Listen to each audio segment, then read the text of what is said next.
الحمد للہ رب العالمین والعاقبۃ للمتقین والصلاۃ والسلام علی رسولہ محمد وعلی آلہ واصحابہ اجمعین اما بعد فاعوذ باللہ من الشیطان الرجیم بسم اللہ الرحمن الرحیم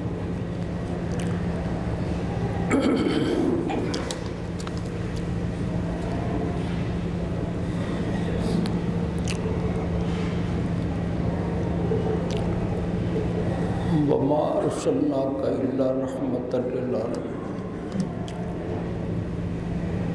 صدق اللہ مولانا العظیم وبلغنا رسولہ النبی الکریم ونحن علی ذلک لمن الشاہدین والشاکرین والحمد للہ رب العالمین۔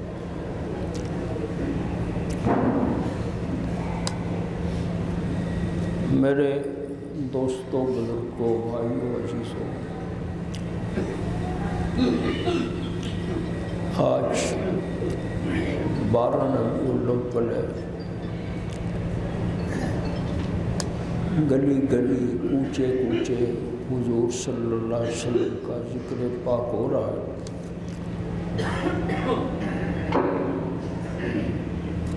ہمارا تو الحمدللہ عقیدہ یہ ہے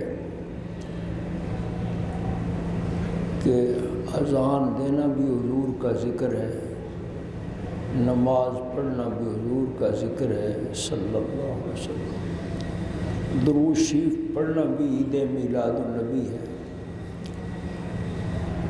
حضور صلی اللہ علیہ وسلم کی تشریف آوری سے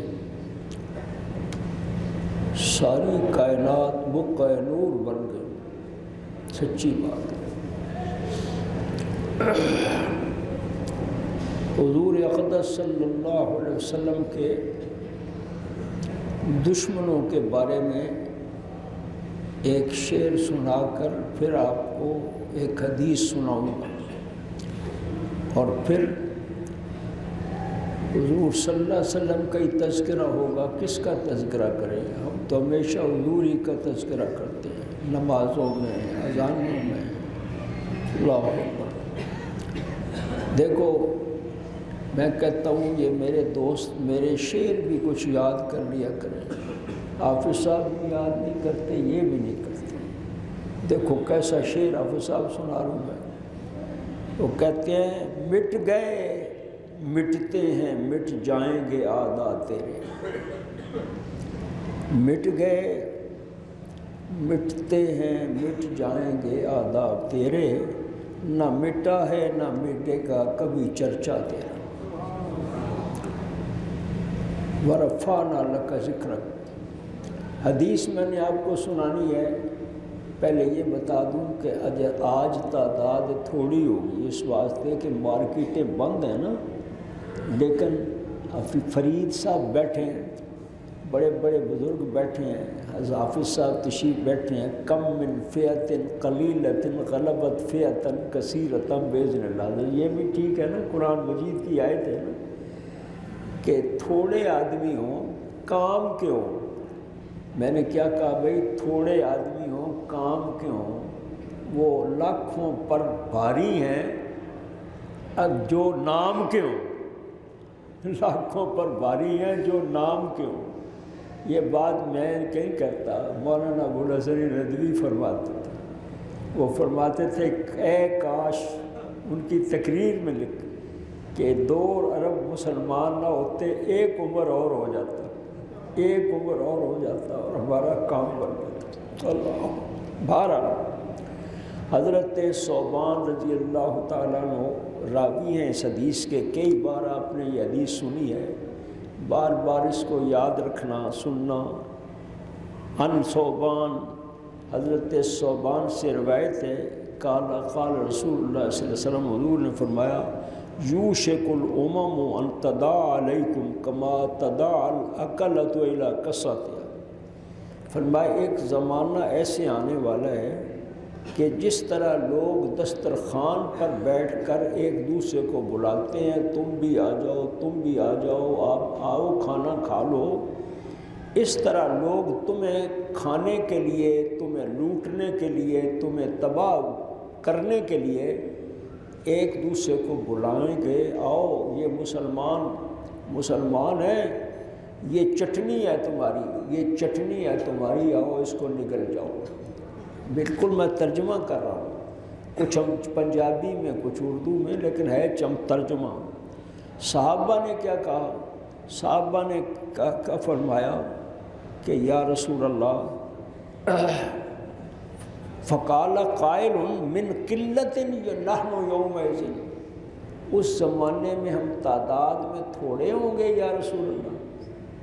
نبی اکرم صلی اللہ علیہ وسلم نے فرمایا بل انتم یومئذ کثیر، فرمایا اس وقت تو تم بہت تعداد میں ہو۔ اور ایک کہنے والے نے یہ کہا کہ مولانا آزاد نے یہ لکھا ہے، مولانا آزاد انہیں کی زبان سے میں کہہ رہا ہوں، وہ کہتے ہیں ستارے گنے جا سکیں گے، مسلمان نہیں گنے جا سکیں گے، اتنے ہو جائیں گے۔ ریت کے کہتے ہیں ذرے گنے جا سکیں گے، مسلمان نہیں گنے جا سکیں گے۔ پانی کے قطرے شاید گنے جا سکیں، مسلمان نہیں گنے جا سکیں گے، یہ اتنے مسلمان ہوں گے۔ لیکن حال کیا ہوگا؟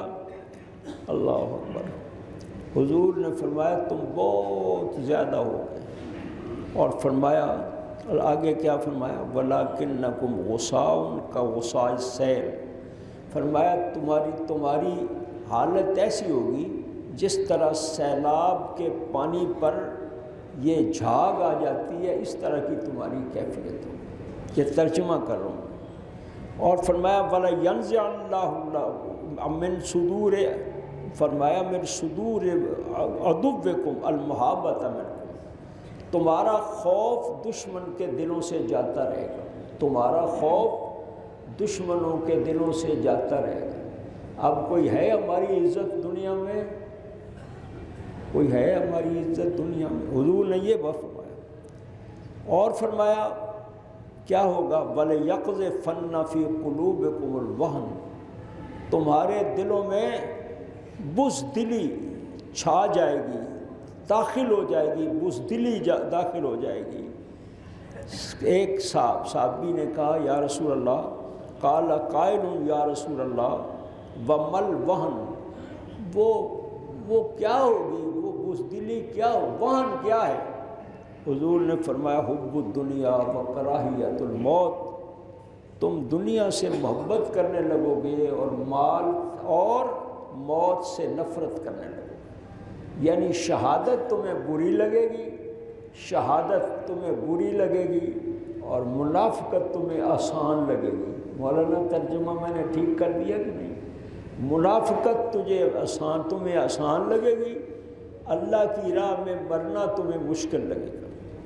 آج دیکھ لیجئے، یہ حدیث میں نے پڑھ کر سنائی، اس کا ترجمہ بھی سنا لیا، آپ نے وہ دیکھو، آپ نے سمجھ بھی لی ہوگی بات۔ آج آپ دیکھیں، اللہ اکبر، کہلے میں نبی اکرم صلی اللہ علیہ وسلم کا ذکر کروں، کس زبان میں میں حضور کا ذکر کروں؟ اللہ اکبر، اللہ اکبر۔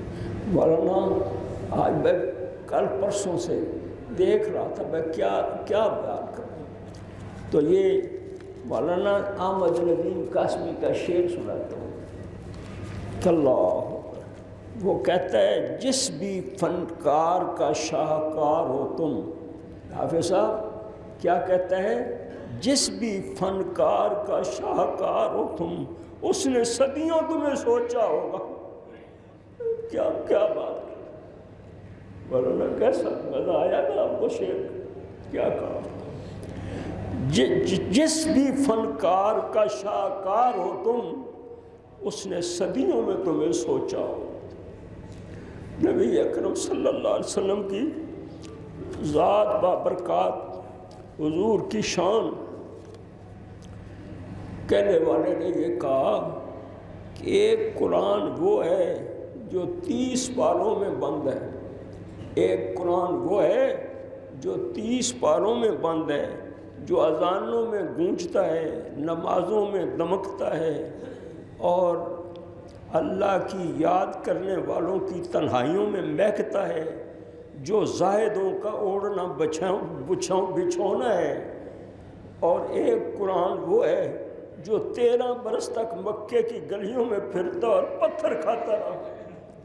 ایک قرآن وہ ہے، کیا کہنے والے کیا کیسی باتیں کرتے۔ ایک قرآن وہ ہے جو 13 برس تک مکے کی گلیوں میں پھرتا اور پتھر کھاتا رہا، جس کی ریش مبارک پر خون کے قطرے جم جایا کرتے تھے، جس کے قدموں کی ایک ایک چاپ پر صدیق، فاروق، عثمان اور علی بچھے چلے جاتے، جو سید فاطمہ زہرا کا باپ اور حسنین کا نانا تھا۔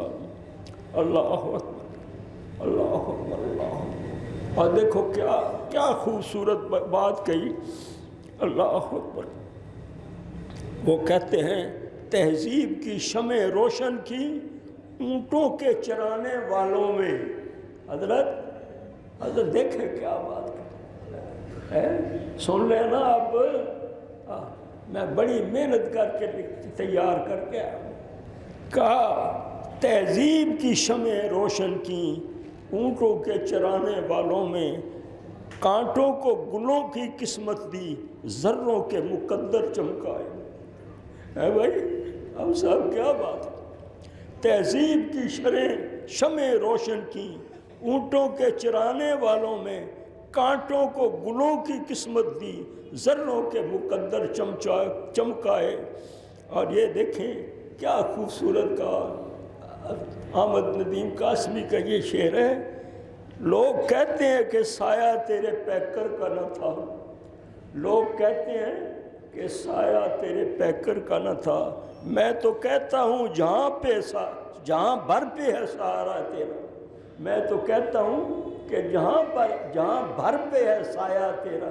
یہ دیکھیں لوگ کہتے ہیں کہ سایہ تیرے پیکر کا نہ تھا، میں تو کہتا ہوں جہاں پہ بھر پہ ہے سایہ تیرا۔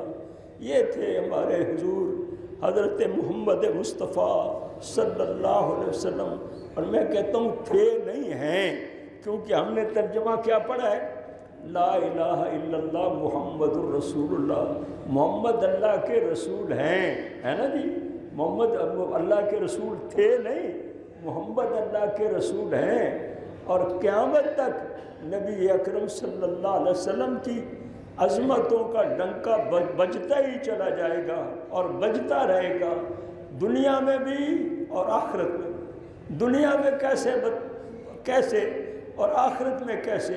دنیا میں تو آپ دیکھ لینا، وَرَفَعْنَا لَكَ ذِكْرَكَ، ہم نے آپ کا ذکر اونچا کر دیا۔ کیسے ذکر اونچا کیا؟ کوئی ہے بندہ جو کہے کہ لا الہ الا اللہ پڑھتا ہوں اور محمد رسول اللہ نہیں پڑھتا اور پھر وہ مسلمان ہو جائے؟ وہ نہیں ہوگا مسلمان جب تک کہ محمد الرسول اللہ، اللہ اکبر، محمد رسول اللہ پڑھے گا تو پھر مسلمان ہوگا۔ ہندو بھی پڑھتے ہیں، خدا کو مانتے ہیں، اور بھی کئی لوگ خدا کو مانتے ہیں، لیکن صرف خدا کو ماننے سے بات نہیں بنے گی جب تک محمد رسول اللہ صلی اللہ علیہ وسلم کی ذات اقدس کو نہ مانا جائے۔ میرے دوستو، بزرگوں، اللہ تعالیٰ مجھے بھی اور آپ کو حضور صلی اللہ علیہ وسلم کی محبت نصیب فرمائے۔ سچی بات ہے کہ محمد کی محبت ہے، دین حق کی شرط اول ہے، اسی میں اور اگر خامی تو سب کچھ نامکمل ہے۔ محمد کی محبت دین حق کی شرط اول ہے، اسی میں ہو اگر خامی تو سب کچھ نامکمل ہے۔ اللہ اکبر، اللہ اکبر، اللہ اکبر، اللہ اکبر۔ کیا بتاؤں آپ کو حضور صلی اللہ علیہ وسلم کی شان، میری کیا مجال ہے، میں تو صرف اس لیے بیٹھ گیا ہوں۔ جیسے حضرت حسان رضی اللہ تعالیٰ عنہ فرمایا کرتے تھے، ما امتحت محمدم بمقالتی، میں اپنی باتوں سے حضور کی تعریف میں کروں حضور کی تعریف، یہ بات نہیں، ولیکن مدحت مقالتی بمحمدی، میں تو اپنی باتوں سے ولیکن یہ میں کیا کرتا ہوں، یعنی ولیکن کیا پتا، ولیکن مدحت محمد بمقالتی، یعنی میں نبی اکرم صلی اللہ علیہ وسلم کے ذکر پاک سے اپنی بات کو خوبصورت بناتا ہوں، حضور کے ذکر پاک سے میں اپنی گفتگو کو، اپنے کلام کو خوبصورت بناتا ہوں۔ میں یہ نہیں کہتا کہ میں نبی اکرم صلی اللہ علیہ وسلم کی تعریف کر سکتا ہوں یا کروں گا۔ ہم کون ہیں حضور کی تعریف کرنے والے؟ وہ تو بڑا لمبی ہے بات۔ مرزا مظہر جان نے کیا کہا تھا؟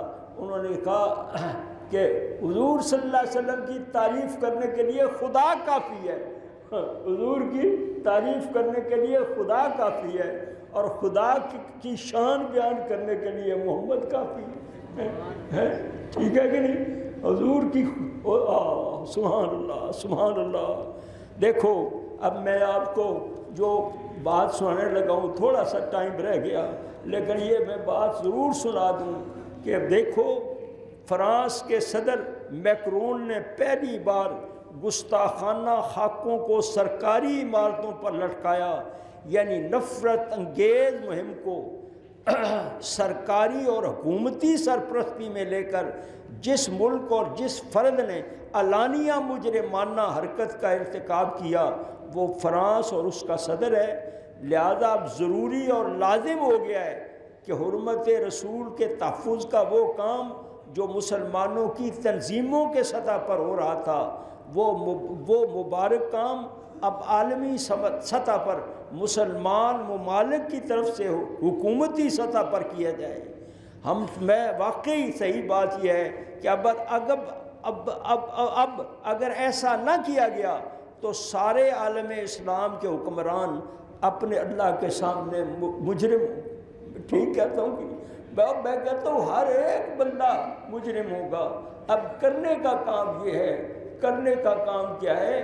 کرنے کا کام یہ ہے کہ بھائی یہ اختلافات جو ہم نے شروع کیے ہوئے ہیں، اور بھائی کس کے نام کا اختلاف؟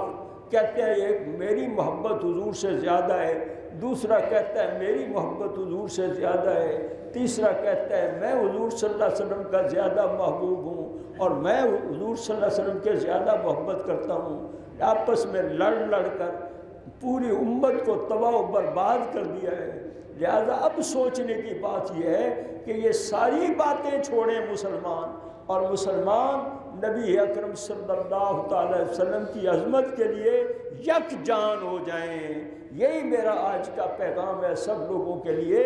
بھائی کسی کے پاس جائیں، وہ کہتا ہے اس سے بدبو آتی ہے۔ میری بیٹی میری بیگم نے مجھے بتایا، میری بیگم نے کہ انہوں نے بتایا، میری بیٹی نے شاید بتایا، وہ سیر کرنے جا رہی تھی، سیر صبح بچوں اپنے خامد کے ساتھ سیر کرنے جاتی تو عورتیں بھی جاتی ہیں، تو میں آپ کو کتنا دردناک بات ہوں۔ تو دوسری ایک خاتون تھی، نام نہیں، اس کا بھی نام نہیں، اس نے کہا تم میرے ساتھ سیر نہ کیا کرو، تمہارے اندر سے بدبو آتی ہے۔ بدبو بالکل میری بیٹی نے مجھے بتایا۔ جب مسلمانوں کا یہ حال ہے کہ ایک دوسرے کلمہ پڑھنے والے محمد رسول اللہ صلی اللہ علیہ وسلم کا نام لینے والے، ان کو ایک دوسرے سے بدبو آتی ہو، تو دنیا میں اسلام کا غلبہ کیسے ہوگا؟ آپس دنیا میں اسلام کا غلبہ ایک ڈیڑھ اینٹ کی مسجد بنا کے بیٹھے ہوئے ہیں، اور ہم کہتے ہیں ہم کفر کا مقابلہ کریں گے، اور کفر کا مقابلہ کر سکتے ہو جب تم 22 لاکھ کروڑ مسلمان ہو۔ 22 کروڑ مسلمانوں کو شرم نہیں آتی کہ حضور صلی اللہ علیہ وسلم کی توہین ہو رہی ہے، اور ہم آپس میں فرقے بنا کے بیٹھے ہوئے ہیں، اور حضور صلی اللہ علیہ وسلم کی عظمت کے لیے ہم اپنی جانوں کو قربان کرنے کے لیے تیار نہیں۔ جانوں کو قربان کرنے کی کیا ضرورت ہے؟ صرف اکٹھے ہو جاؤ، دنیا کو پتہ چل جائے کہ مسلمان سارے اکٹھے ہیں، اللہ کے ماننے والے، رسول اللہ صلی اللہ علیہ وسلم کے ماننے والے اکٹھے ہو گئے تو انشاءاللہ یہ بدماش سارے بھاگ جائیں گے۔ اللہ کے فضل و کرم سے میں نے حدیث میں پڑھا ہے قرآن میں پڑھا ہے، حوالے دینے کا وقت نہیں۔ میں یقین سے کہتا ہوں کہ اللہ تعالیٰ نے مسلمان کو عزت والا بنایا، مسلمان کو بہادر بنایا۔ اگر وہ مسلمان ہے وہ بہادر ہے۔ وَلَا تَهِنُوا وَلَا تَحْزَنُوا وَأَنْتُمُ الْأَعْلَوْنَ إِن كُنتُم مُؤْمِنِينَ۔ کمزوری نہ دکھاؤ، کمزوری نہ دکھاؤ اور غم نہ کرو، تم ہی غالب ہوگے اگر تم مومن ہو۔ ہم مومن نہیں ہیں، ہم مومن نہیں ہیں، ہم نام کے مومن ہیں، کام کے مومن نہیں۔ نام کے مومن ہیں، کام کے مومن نہیں۔ اگر ہم کام کے مومن ہوتے، اگر کام آج بھی ہم کام کے مومن بن جائیں، ہر ایک بندہ طے کر لے کہ آج کی 12 ربیع الاول کے دن میں آج کے بعد کوئی بددیانتی نہیں کروں گا، کوئی جھوٹ نہیں بولوں گا، کوئی غلط کام نہیں کروں گا، کس کا مال نہیں کھاؤں گا، نماز پڑھوں گا، اللہ سے ڈروں گا، حضور صلی اللہ علیہ وسلم پر درود پڑھوں گا۔ کچھ بھی نہ کرے، یعنی کچھ بھی نہ کرے، سارے حضور صلی اللہ علیہ وسلم کے طریقے کے مطابق اپنے آپ کو ڈھال لیں۔ دیکھو یہ کافر تمہیں دیکھ کر بھاگ جائیں گے۔ میں نے تو کتاب میں پڑھا ہے، حافظ صاحب نے بھی پڑھا ہے، انہوں نے بھی پڑھا ہے۔ ایک دفعہ ایسا ہوا کہ کچھ لوگ جو تھے، کچھ کافر میں نے پڑھا ہے، جس نے نہ پڑھا ہو مجھ سے پڑھوا لے، دکھا لوں گا میں کہ وہ جنگ ہو رہی تھی مسلمانوں کی کہ کافروں کی۔ تو حافظ صاحب کیا ہوا، وہ دیکھے، انہوں نے دیکھا کہ یہ مسلمان کوئی مسواک کر رہے ہیں، یہ مسلمان کیا کر رہے ہیں جی، مسواک کر رہے ہیں۔ انہوں نے کہا بھاگ جاؤ، یہ نہیں چھوڑیں گے، یہ دانت تیز کر رہے ہیں تمہیں کاٹنے کے لیے۔ مطلب یہ ہے کہ جب ہم مسلمان تھے، سچے مسلمان تھے، تو ہمارے مسواک دیکھ کر لوگ بھاگ جاتے تھے۔ آج چونکہ ہم نے ہر کام جو ہے وہ دوسروں سے کرنا ہے، ہم دوسروں سے کرنا ہے۔ عزت مانگنی ہے تو امریکہ سے مانگنی ہے، کوئی اور شے مانگنی ہے تو امریکہ سے مانگنی ہے، کسی اور سے مانگنی ہے، پناہ مانگنی ہے تو امریکہ سے مانگنی ہے۔ تو ہم کیسے کامیاب ہو سکیں گے؟ ہم کبھی کامیاب نہیں ہو سکتے۔ میرے دوستو، وہ بات تو بعد میں ہوگی، جتنے ہم یہاں بیٹھے ہوئے ہیں ہمیں اس پر غور کرنا چاہیے کہ ہم نبی اکرم صلی اللہ علیہ وسلم کی عزت کی خاطر، حضور صلی اللہ علیہ وسلم کی عظمت کی خاطر، نبی اکرم صلی اللہ علیہ وسلم کی محبت کی خاطر ہم اپنے آپ کو تفرقات سے بچائیں، فرقوں سے بچائیں۔ فرقوں سے بچانے کا معنی کیا ہے؟ سب سے محبت کریں، سب سے پیار کریں، جو گلے لگائیں لوگوں کو، اور اپنے دلوں میں ایک دوسرے کے خلاف جو قدورتیں پیدا کی ہوئی ہیں ان سے ہم توبہ کریں۔ دیکھو چند دنوں میں یہی ملک جو ہے، یہ پاکستان، الحمدللہ یہ ساری دنیا پر غالب ہو جائے گا۔ آج کیا ہے؟ آج تو آپ دیکھ لیں روز بروز کیا ہوتا جا رہا ہے، روز بروز مہنگائی ہے، روز بروز بربادی ہے، مہنگائی ہے، سب کچھ ہے، لیکن سب کچھ اس لیے ہے کہ ہم نے خدا کو بھی چھوڑا ہوا ہے، رسول کو بھی چھوڑا ہوا ہے۔ ہم نے جن کو اپنا آقا بنایا ہوا ہے وہ ان کی جوتیاں چاٹتے ہیں، جن کو آقا بنایا ہوا ہے ان کی جوتیاں چاٹتے ہو مسلمانوں، کیسے کامیابی ہوگی؟ آؤ ہم رسول اللہ صلی اللہ علیہ وسلم کے سچے غلام بن جائیں، حضور کے سچے غلام، اللہ اکبر، حضور کے سچے غلام بن جائیں، اللہ کے سچے بنیں، تو انشاءاللہ پھر یہ دنیا بھی تمہاری ہے اور آخرت بھی۔ وآخر دعوانا الحمدللہ۔